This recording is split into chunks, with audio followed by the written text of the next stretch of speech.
Okay, so today we're going to be working on the Vette. We've got angle kit and trans to do, except we don't have the angle kit.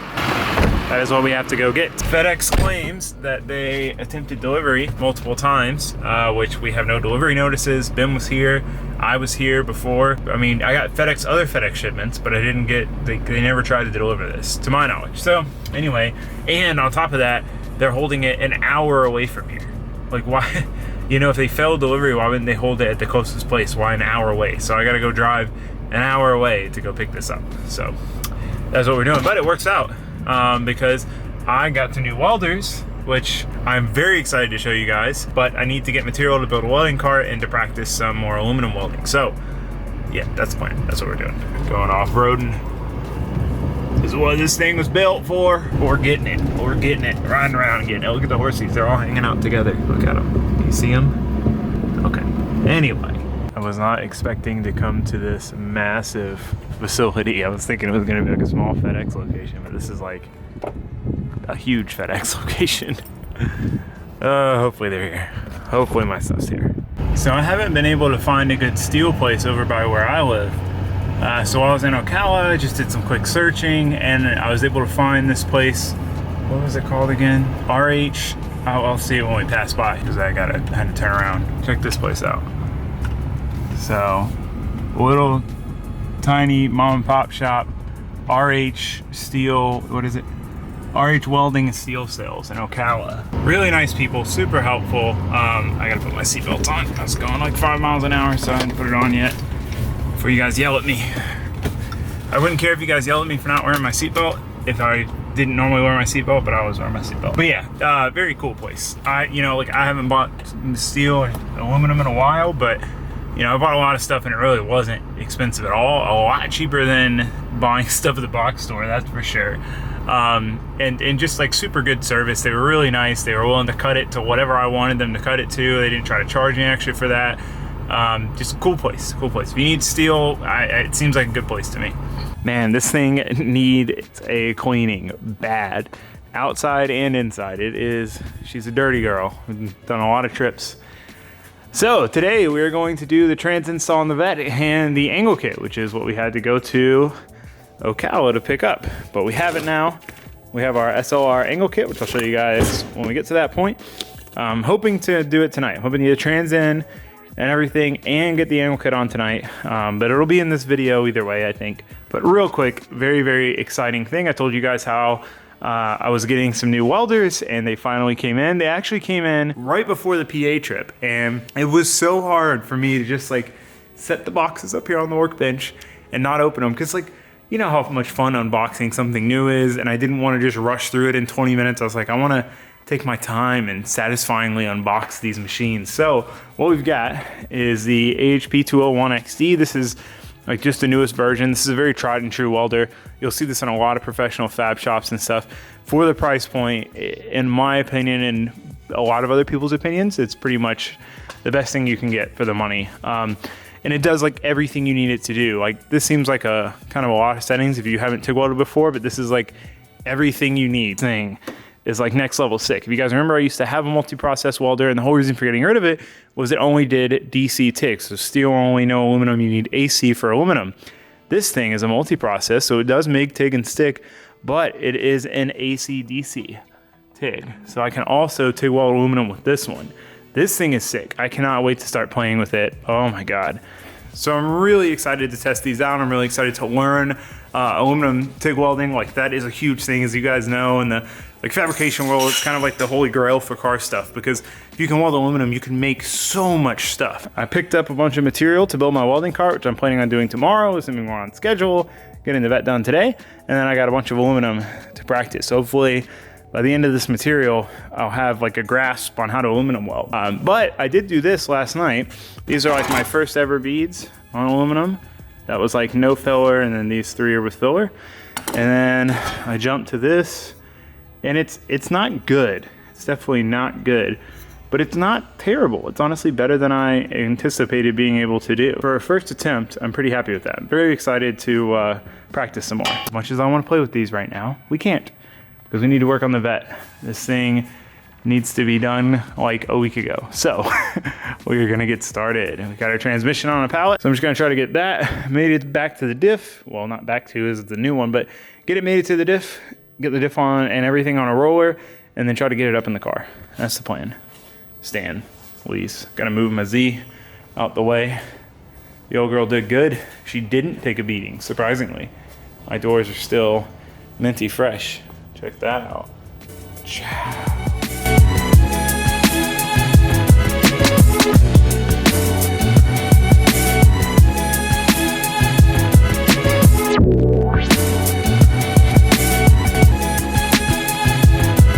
Well, that actually went easier than expected, getting the trans mated to the diff.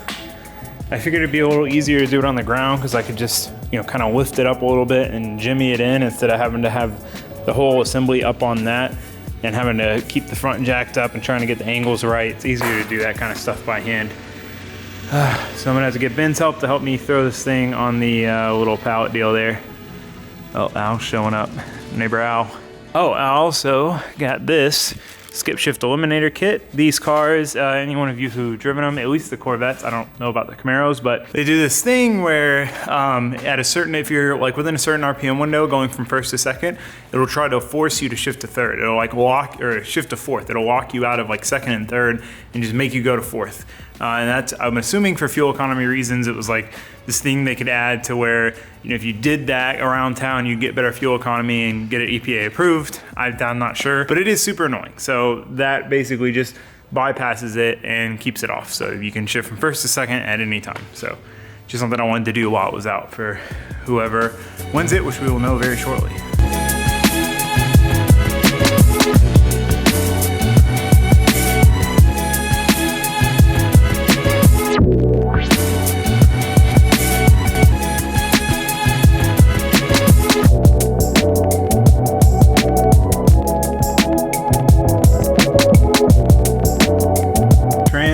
Physically in the car, which is sick.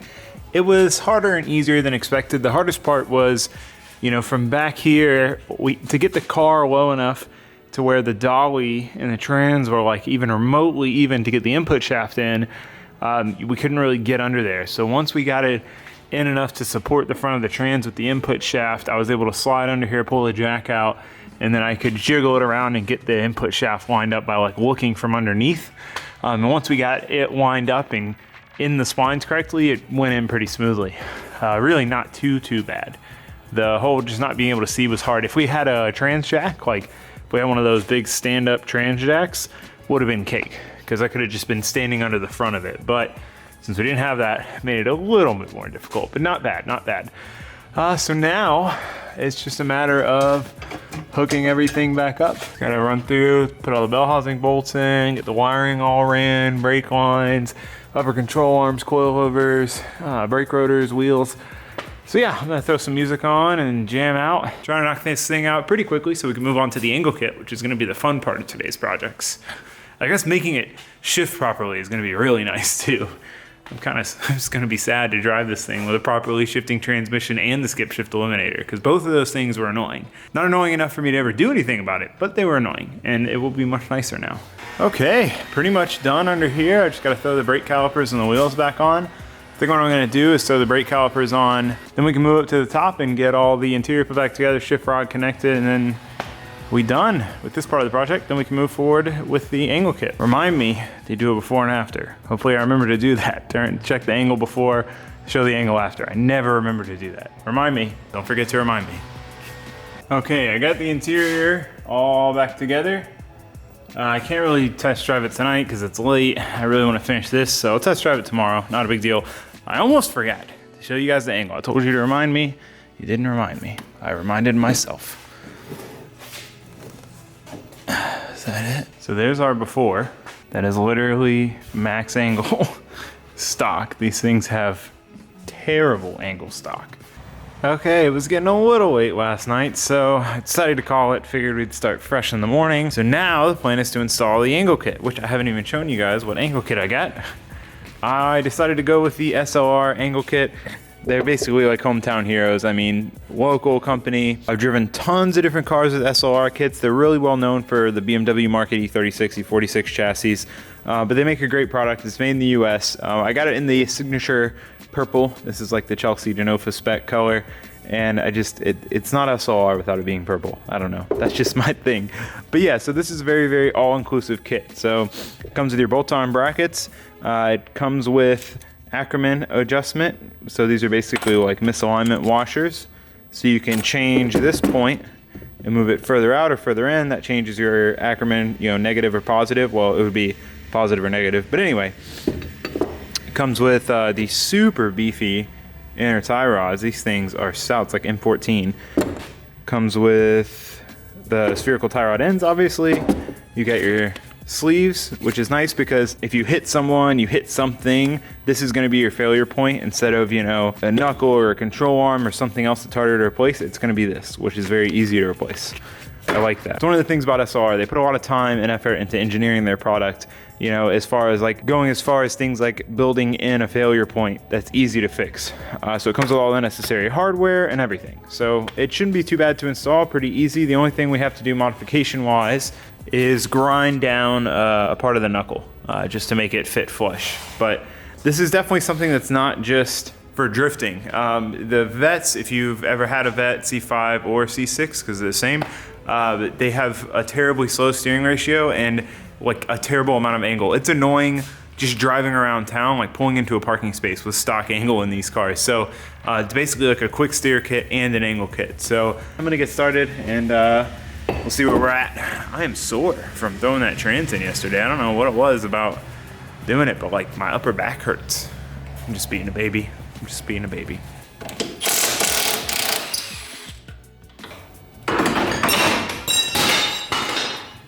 Oh, that worked. I just had it hanging up there and it just fell out on its own. Go ahead and pull the tie rods off, inner and outer. Luckily, we're changing the inner and outer so we don't have to deal with taking the outer off of the inner. We just take the whole thing off in one shot. Let's grab my Cobras. Oh my God, I almost knocked you guys over. Straight drop kicked you.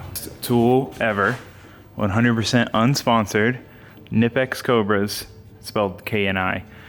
Amazing. These are amazing. I take that back. We do have to take the outer tie rod off to get the boot off. Dang it. Next up, what we need to do is grind down the inside of the knuckle here. This is where the new tie rod pickup point is gonna sit. Milwaukee just came out with this new like magnetic, this is all aluminum, hold on. Well, magnetic little floodlight, which is sick. I'm very excited to use it. See how she does. Oh, this is gonna be, that's solid. Super convenient. Okay, let me grab the cord.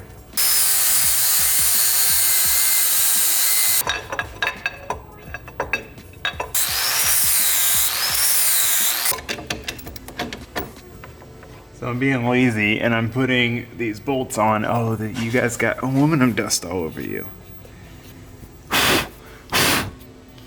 Yeah, I'm being lazy and putting the nuts on for these bolts, like without taking the brake rotor off, which would obviously be the better way of doing this, but I would rather do it this way because it's easier. This light is almost as useful as the headlight. If you work on cars and you do not have a headlight yet, you are missing out. Well, that's what it looks like on the car. That's how you get 100 angle kits on the car. Nice 3-bolt design. These 2 bolts are just there. They're not used, so it works out. You use those 2. And then one of basically the wheel bearing bolts with a longer bolt. Nice and super thick. Oh, and those of you asking for a house update, Ben has been painting for days.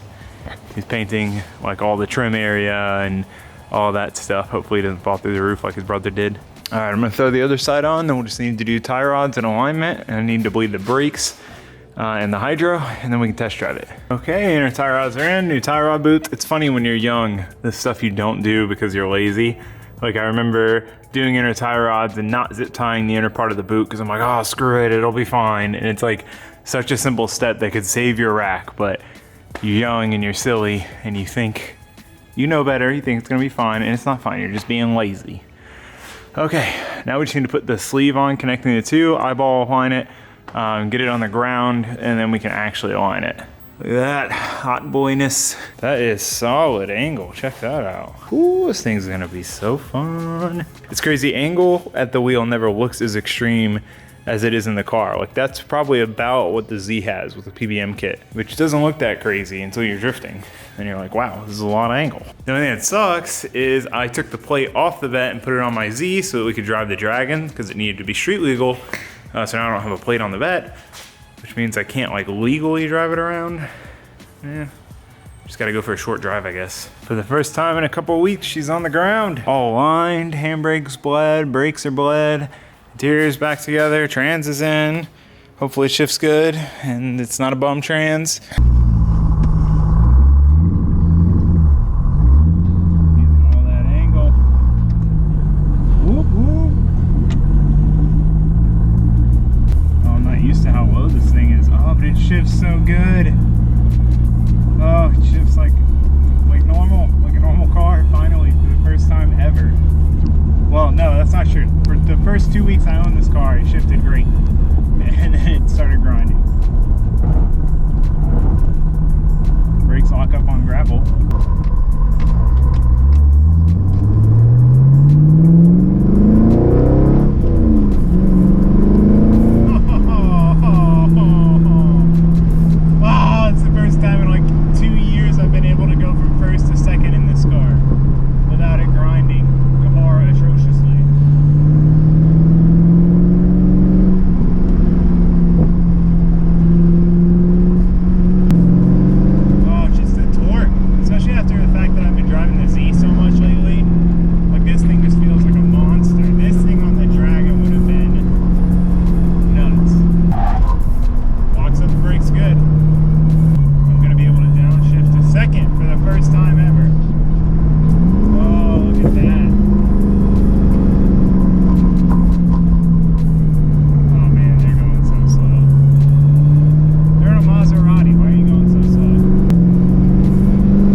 Just that, like before I'd have to clutch in, wait about 3 seconds, then go into gear. Right now,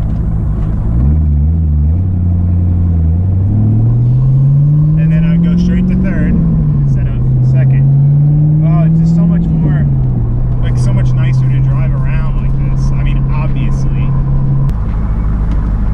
Hell yeah. You know that whole saying, you don't know what you got till it's gone? That's how I'm feeling right now. That is how I'm feeling. This is one of those things, like I've had a lot of cars, I've gotten rid of a lot of cars. You know, later on sometimes I've regretted it, but I was like, you know, I know I'm gonna be sad getting rid of the Vette. I know I don't want to, you know, but it's the best thing.